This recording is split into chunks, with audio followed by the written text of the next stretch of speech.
Last year, we generated over $1.9 million in revenue on Amazon's platform just in the year of 2022. Never ceases to amaze me. This was my 4th year selling on Amazon full-time, and this is the year that we decided to make the leap and get a warehouse. It was 2,000 square feet, located in New Jersey, and this was the first step in kind of becoming legitimate within this business model.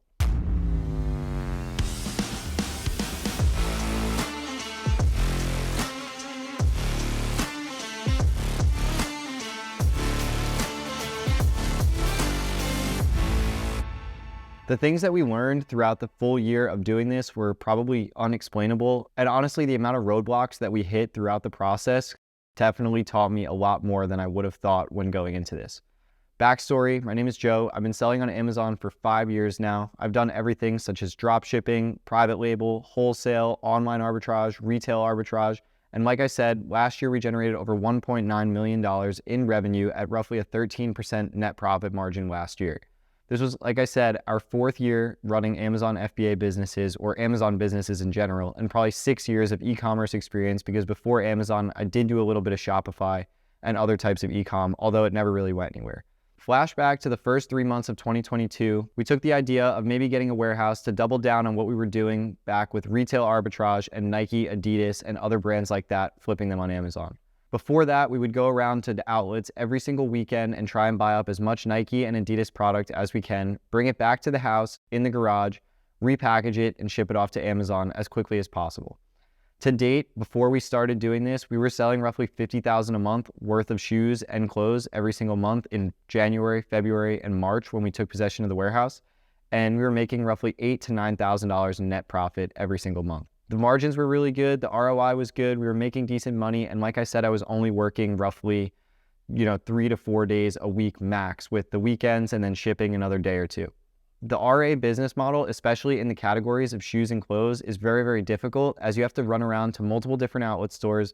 You're at the whim of what's actually in stock at the outlet. And also there's a lot of angry employees that tend to not like you even when you do the best for them. I wish you'd get out of my life and shut up. There were certain points in time where we would buy pizzas for all the employees after we would go clean out a store, or we'd give them gift cards or Venmo them $100 all the time because they gave us good deals.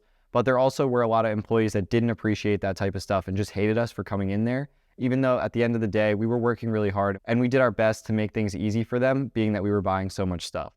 So we took possession of the warehouse March 4th of 2022.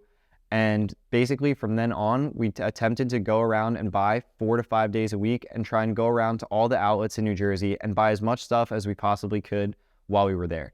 Some of you guys have even said you used to see us at the outlets. Although I don't believe it, we were basically at all different outlet stores in New Jersey, kind of near us, 4 or 5 days a week from roughly like 10 a.m. when they opened all the way to like 9 p.m., 10 p.m. and some days closing. There was a lot of nights that we would get back to the warehouse after being in North Jersey at like midnight and still be unloading what we bought. However, we were spending on our best week over $100,000 a week in product for Amazon FBA. This was all turning around at a roughly 22% ROI month over month. Then in July, we were able to scale up to roughly $350,000 in revenue for that single month. And then basically everything came crashing down. All I can do right now is put on a brave face and go out there and be their leader. It's over.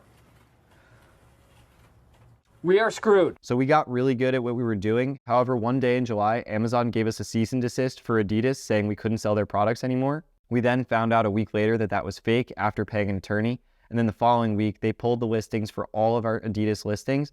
And it was roughly $250,000 in inventory that we had to prove to Amazon that was authentic.